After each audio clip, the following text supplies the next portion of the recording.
I've heard those funny sayings where they say, oh, if you need to get out of something, you need to get, or you don't need to get under, or hello people, welcome to my YouTube channel. My name is the Globetrotter, and if you're new here, it is awesome to have you. And if you are a returning subscriber, you are the real MVP. Thank you so much for supporting till this point. If you've seen any of my previous posts, probably if you follow me on Instagram or we're connected on WhatsApp, Facebook, you'd see that I was celebrating 500 as at last week. So yeah, thank you so much for this feat. It means so much to me and I can't wait for more. Like seriously, I'm targeting 1K so that I can get monetized and your girl can finally be making some cash from this YouTube, right? Anyway, today I'm going to be talking about something that is quite interesting, and I don't know if to say interesting, just sharing an experience, why you shouldn't move back to Nigeria. But wait until you listen to what I have to say before you judge, okay? Okay, all right. Okay, so some of you know that I moved back home in January of 2021, and since then I've been in Lagos, Nigeria. It's unlike me to stay in one place for 1 year. It's absolutely unlike me, as in there's been things happening. It just be things. Anyway, like seriously, yeah, I've been in Lagos, Nigeria for the past 1 year, and I felt to come let you guys know how my year has been so far, what's been happening with me, and how life has been, so that's what today's video is going to be about. I'm just literally going to be sharing with you what it has been for me, how it has been for me so far, okay? All right, so I'm going to start with an intro of how that my girlfriend was telling me. I don't need to make a girlfriend. My friend was telling me about moving back home and what it's going to be like for me, and I was so positive. I was so sure that it was going to be different. So when she was saying to me that when you get back home you would literally have to start from the beginning, I was like, no, I don't have to start from the beginning. Are you aware that this place I'm going to, I've lived here, not just me, like my family and we've been here for 9 years plus, like seriously, 9 years and about 8 months or so, so it's not possible for me to come and start from the beginning. What are you trying to say? I mean, Lagos girl, Lagos babe like me, it's not possible, but do you guys know that I got back and I had to? That's really what happened. Do you know it was so bad to the point? I mean, one day my dad was like to me, "You, why are you? I don't know, why are you even deceiving yourself? Because I know you, so I know that you can actually go out, with no one's help. So what's all this all about? Like, why are you doing as if you can't go out on your own?" I'm like, Bendy. Okay, that I'm just joking. I didn't say that, but I was like, Dad, to be sincere with you, you know me truly. I will go out if I want to, because he visited me in Europe like a couple of times, especially the last time he came. Like I was in another ship altogether. I was in another ship altogether. Like the way I will go out and I will stay until, let me not say the time, anyways. So he was like, this girl. So with me coming back and then not going out, I meet assistants before going out, and he was like, no, this is not the girl I know, this is not my daughter that I know, So I was like, oh, it's because I don't know road. If I know road like this, I won't even need anybody, and that's just on it. Anyway, moving forward, yeah, it was that bad. Like seriously, it was that bad, and I needed aid before I go. I needed someone to give me a ride, give me a leg, before I would go to anywhere. And it went on for about weeks, like a couple of weeks, maybe close to 1 month, before I now understood the environment better, and I kind of acclimatized a bit. So I was like, okay, cool, I can now start going on my own. That was when I started going out on my own, So something as basic as that, seriously, that's like life is funny. Just 4 years plus, it wasn't even up to 5 years I spent since the abroad. Now I don't even remember anywhere, I don't know anywhere, I need help, I need, like seriously. Anyways, let's move forward so that this thing doesn't slack so much. Number one, I'm going to share this what is it called, this video. I'm going to put it in sections of the experiences I've gotten. So like my Nigeria experience in this past year, I'm going to just break it down into sections so that it will be easier to deliver and for you to receive. Okay, so the first one, let's start with very pleasing ones before we now go to the ones that are going to be like I'm shaking tables. That's not my plan anyway. So yeah, the first one, I want to start from the good part, like I said. So the first one is creativity. I've seen that my creativity has really you know, turned another leaf. Is that even okay? Like you can say my creative, like my no, I can say my creative life has evolved. Good. I can, like, for real, under this year, the things I never knew I could do, I found myself doing them. The places I never, the areas I never knew I could venture into, I found myself venturing into them and thinking, oh, I could actually get a career out of this. Like, seriously, the things I never thought of myself deeply, I started thinking about them. Some of them actually were there, like especially during the pandemic. I started looking at, the pandemic, I started looking at it like, okay, maybe this thing is something that I could, think I could do, but I wasn't sure. But now coming back, I'm now seeing that, oh, you're actually creative in this manner, you're creative in this manner, you can do this better, seriously. And I'm thankful. I really thank Niger for bringing that out in me. So that's that. Another one is relationally. Like, seriously, I found out that coming back home has helped my bonding. I spoke about this in my video that I moved back home last February, and I was talking about how that our relationship is more or less like a distant relationship. I mean, a love distant relationship. I mean, even in friendship. Now, I'm not even talking about love as limited to just man and woman, but even like with a girl and a girl, a guy and a guy. I don't know for the guys, but I'm a girl, so I can speak for the girls. I mean, like with me and my friends, I've noticed that when we are apart, not just a certain of my friends, like a handful of them, they don't really know how to keep in touch. Not just a hand, I can say a couple of them, quite a lot of them. It's just few. I can say the ones that keep in touch are just a handful. Meanwhile, the ones that don't know how to keep in touch are a lot, like a lot. So like it's been like that for us. And so moving back home, I was like, I'm coming home. One thing I want to achieve is I want to get closer. I want to have a better relationship. I want to understand these people better. We can't call ourselves family and then we don't even know what's going on in each other's lives. We don't even know each other. We don't even know ourselves. Talk more of knowing what's going on in each other's lives. Do you get it? So that was one thing I really wanted to achieve. I was hoping that was gonna grow. I mean, the bond and everything, and I'm thankful that finally that's actually getting in place. It's not like it has really gotten to the place where, okay, I know you so much or you know me so much, but I can see there's been an improvement compared to when I was when I was away. So yeah, that's on that. And especially with my siblings, I'm so thankful to God and to I'm so thankful to God and just to the situation of things that made me move back. And even my parents, because they had a huge hand in that.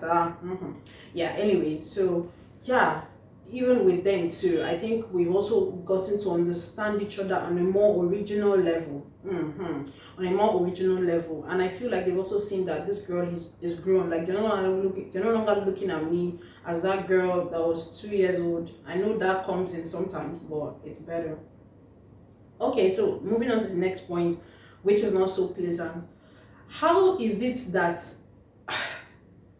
I think about 90% of Nigerians, like 90% of the Nigerian population treats malaria all the time. I really do not know what to do at this point because it is quite frustrating. Someone I know was saying that half of the Nigerian population or something is 1% away from poverty or something because of malaria. I don't know what to do now. Malaria and all other things that I've been seeking this past year has been alarming, especially malaria. Like, I'm sick. I'm sick. Like, seriously, pastors that are watching this video, please come true for me. Please lay your hands on this. Lay your hands and just speak into the life of this girl, because I'm sick of it. Like, I can't anymore. This year I'm not ready to start. I'm not even prepared for it at all. So I'm going to fight with everything, spiritually, physically, all around, medically. I'm going to fight it. I don't have time for it this year. Like, seriously. Anyway, that's on that. Now moving on.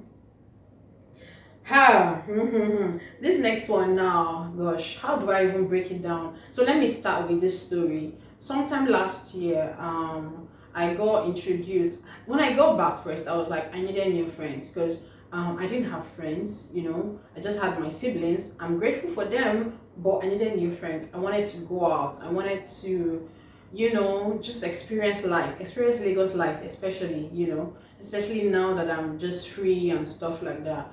And I didn't really have people to go out with, and I didn't want to go out with my siblings. No, don't get me wrong, I do enjoy their company, but at this point, like, there's a time for family and there's a time for friends, something like that. So I wanted, to have new friends to just chill out with, to just laugh, play, talk, pray, even with. Yes, but I wasn't getting that. I remember I kept telling one of my friends, if she's watching this video, she knows she's the one. I kept telling her that I needed new friends. I kept telling her, not even only her, I think I spoke to someone that's that, gosh, I need a new friend. I need not just a new friend, I need new friends, guys, girls. I need new friends generally. And she was like, oh, so you don't want old friends, so you don't care about old friends. It's not like, I was like, no, it's not like I don't want old friends. I want old friends, but I need new friends to spice it up. And old friends are even far away, because even she's far away. So before we see ourselves, we have to plan the trip, travel all the way. I don't want that. I just want, oh, girl, are you free? Oh, let's hang out. Oh, are you home? Let me come around. Something like that. Anyway, so that drove me to really asking for introduction, and I got introduced to quite a couple of people, and none of them worked out. This particular one didn't go well. Like, seriously, it really got to me, because I was just like, how can someone be like this? How can someone be like this? Because we were in the same area, geographically, and you won't just even ask for a date. Okay, maybe a date is too much. Maybe you are very busy, you work from Monday to Saturday, you do a 9 to 5, or maybe even a 9 to 6, and so you don't have time. Cool, how about a call? Are you always busy around the clock as well? Like, you don't make calls, or you are allergic to making calls? I literally asked someone that, are you allergic to making calls? Because I'm normally not a texter. I'll just call you. I think it was even as I started traveling and understanding that, okay, this is not how to do things. You're supposed to ask someone for permission before you call. I started adjusting. Even until now, I'm not even fully adjusted. I'm still learning that, so I'll just rather call you. So, but I was just like, okay, you can't call. You don't even need to call me directly. Say that's gonna burn your credits. It's gonna burn your airtime, your call time, your call card, whatever. Okay, then call me on WhatsApp, because I have data and I don't think I've ever complained to you. But no, you'd rather come, hi Debbie, good morning, how are you doing? Hi Debbie, good evening, how are you doing? I stopped responding. I'm sorry, I just stopped responding, because I don't know how to take stuff like that. I can't. I just can't. I can't. And I just stopped responding, because for me, I just felt like it wasn't going anywhere. I was told that this particular person was coming out of something, and so needed time to heal. But in my own opinion, when you're coming out of something and you need time to heal, please, why do you go to reach out to someone else? That used to be me at some point when I didn't know better, but now I know better, so I try to do better. you can't be coming out of something. I've heard those funny sayings where they say, oh, if you need to get out of something, you need to get, or you don't need to get under or or over or whatever somebody. You don't need to. You need to heal. You need to give yourself time to heal. I don't, whether it's a good thing, whether it was a very blissful relationship you got out of, but something, one thing spoils it. You need to heal out of that one thing that spoils it before you move on. I'm not even a relationship expert, so let's continue. As I was saying, so I remember being told that, oh, Nigeria is a location for meeting the right people. Even me, I won't even say I was being told. Even me, I was like, oh, more as I'm going to Nigeria, ha ha ha, I'm going to go and meet correct guys. I'm going Woo! To meeting correct guys. Well, this is where we are in the meeting correct guys. At this point, I can even go ahead. I would have knelt down. Seriously, I would have really knelt down. But let me just hold my pride a bit and say, oh, my Europe toasters, where are you guys? Come. I apologize for treating you the way I did. Please come. Please come. As long as you're not booed up, you're not coupled up, please come. Debbie's still available, okay? Alright, okay. So on a serious note, I went as far as even telling one or two of I beg, I'm going to Nigeria to go and meet, the guys, the main guys. And I remember even this lady telling my mom that I needed to come home to come and meet people, that people are not there. I don't believe in that. Because how do you God cannot be boxed. Like, let's just say the truth. God cannot be boxed. People say, yes, your location determines your location and all of that. But God cannot be boxed, because I know people personally who have met their spouses and they are happy.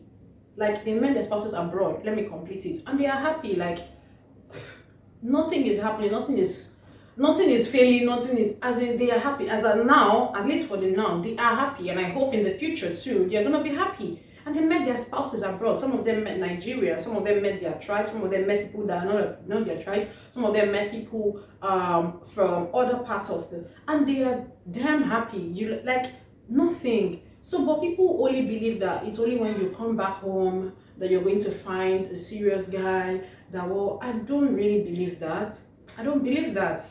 And because I personally think that God cannot be boxed. Like, if God wants you to meet someone, he would make your paths cross. If he has to take you to the airport or he makes you miss a flight or makes whatever happen, he would make it happen. Do you get? So all this thing of you have to be in the location for stuff to happen, I'm not in this. I don't believe in that. I'm just so sorry, but I don't believe in that. Okay, well, let's move on, so that you guys don't say, oh, she's turned into a relationship expert, or it's because of one kind of this thing that she's not now moving on. I'm just gonna go on. But yeah, I remember that was one thing that people kept saying, and and that particular lady, you know yourself, she was really pushing that people are not in the abroad, people are in Nigeria, this one, that one, now this is Nigeria. 1 year, I'm not even, there's no ring up my hand. Let me move on from this topic, please.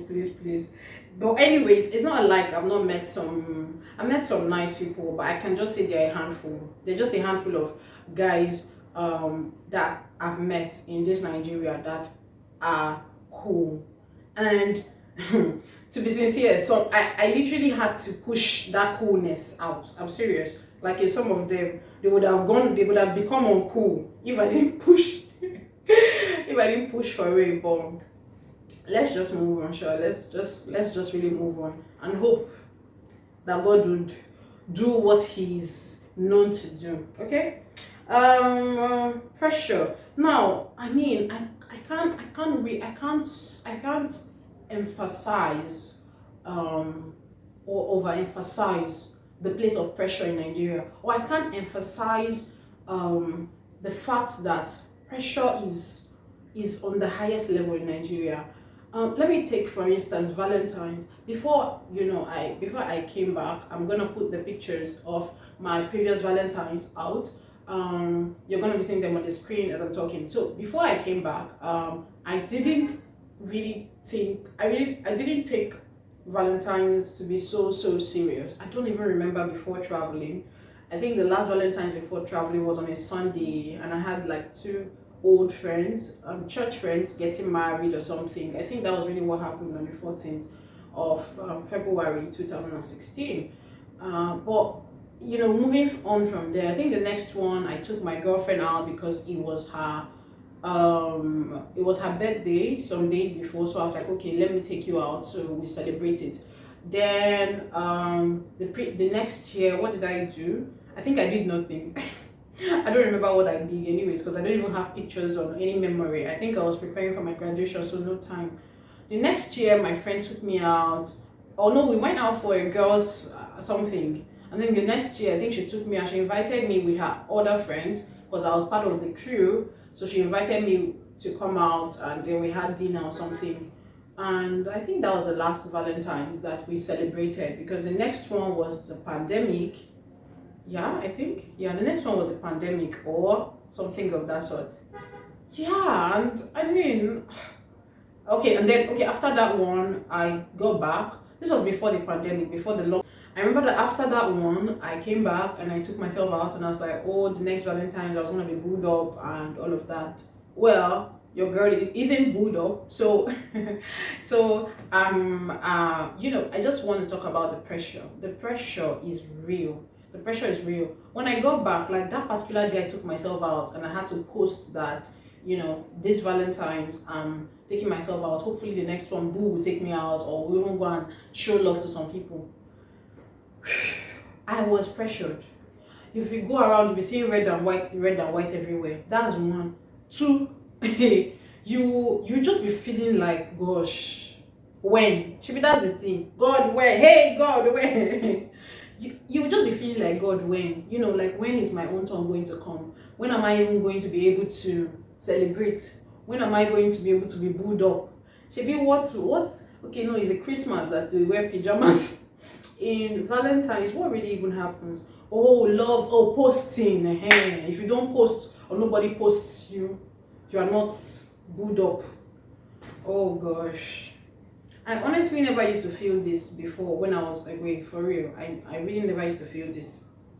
I used to just be indifferent. I would probably go out, or mostly go out, but I used to be indifferent. I never used to be like, oh, I'm so... No. I used to be just perfect. Anyway, there is pressure in Nigeria.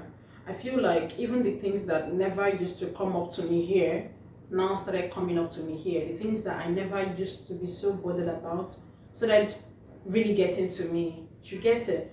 And there's even, let me even be more specific. There's the pressure of the fact that you're supposed to come back with so much money and a bullion van.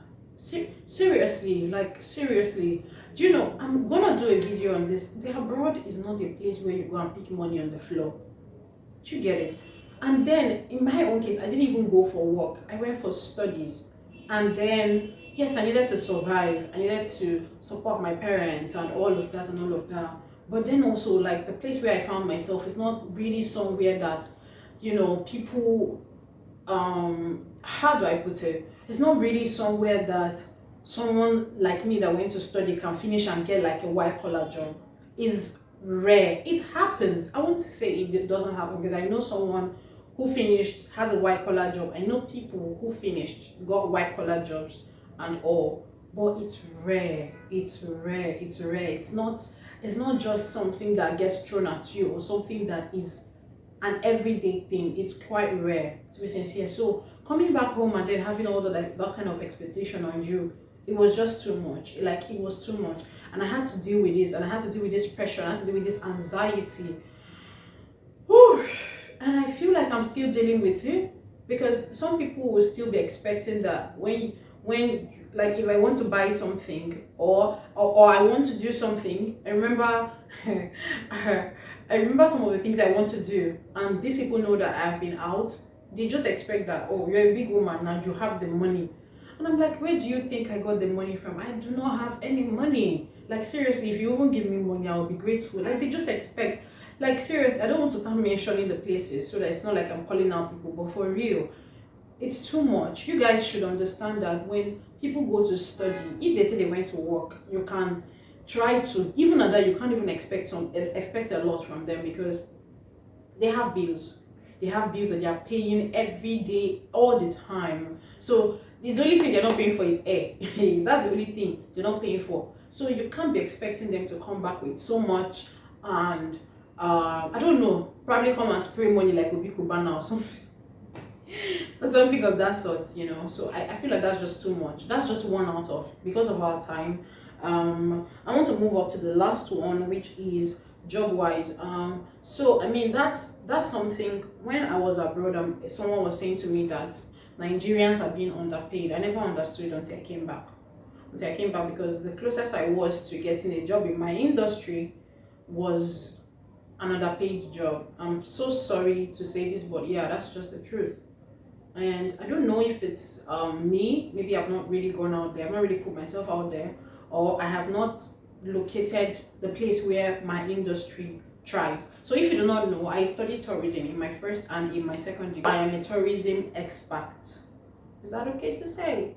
I'm a tourism expert. So yeah. So I don't know if it's the fact that Lagos State is not it's not really that place where tourism is booming. I don't know if that's the issue, or I haven't really put myself out there. So well, that's just it on the job market and what's been happening with me. I'm really hoping, I'm truly praying that in the next year, most of these things I've shared, I'm gonna have positive updates on them. This job one, that I'm gonna really get something that I'm gonna be happy with, because I do not, gosh, I didn't leave Nigeria intentionally. I wasn't forced, I wasn't coerced. I didn't leave Nigeria at that age, the age that I left, to go and study and come back only to get that kind of pay. I understand where they say you have to start from somewhere, because then again, I don't have so much work experience, but is that the somewhere I must start from, Is that really the somewhere I must start from? So I'm really praying, I'm really, really hoping for something better in the next year by God's grace. And also spiritually, I'm truly praying that I'll be in tune with my maker more, that I'm gonna grow spiritually to know who he is first. I know who he is. I know who I am in him. Yes, and then I know who I am on this world, or who I am in this world, what I'm supposed to do in this world. So I understand my purpose, I understand my calling, then I know which way, like how I'm going to actually, go about it. So that's it. And I think finally, yeah. Oh, health wise, health too. Yeah, that that I'll be free from malaria and all other annoying situations. Seriously. Even relationally, I'm truly hoping to, have the right set of people, have my village around me. Yes, have my village, have my tribe around me. And this is not just physically, but all around. Like, even if they are not here with me physically, I mean, because I get to talk to a lot of my friends, because we keep up, via social media and all of that. So even if we have to keep up, like we have to keep in touch like that, I just have the right ones around me, because I would not want to be making the same mistakes I was making when I was 20. I do not want to be making the same mistakes I was making when I was 25. No, I want to truly evolve. I want to truly grow. I want to truly be better all around. So yeah, that's one. And hopefully also a boom. Yeah, I said it. Hopefully also a boom. So that's that on that. Or even financially, I mean, I believe that if I get me a good paying job, or even different streams of income. Today, who even really stays on one income? Different streams of income by God's grace. I'll be financially balanced as well. So yeah, that's that on that. I just want to thank you so much for keeping up with me, for journeying with me. It's been something. Very soon we are going to be clocking 2 years, and I'm excited. I'm truly excited. But I'm truly hoping that, you know, we are gonna grow. We grow, right? We grow. So thank you so much for watching this video. Thank you for supporting, thank you for following, thank you for journeying with me, thank you for sharing, thank you for everything, thank you for liking, thank you for commenting, thank you for everything you've been doing. I hope to see you in the next video, and please do not forget to like, share, comment, subscribe. Do not waka and pass. Do not waka and pass. Watch this video and subscribe. God bless you, and I see you.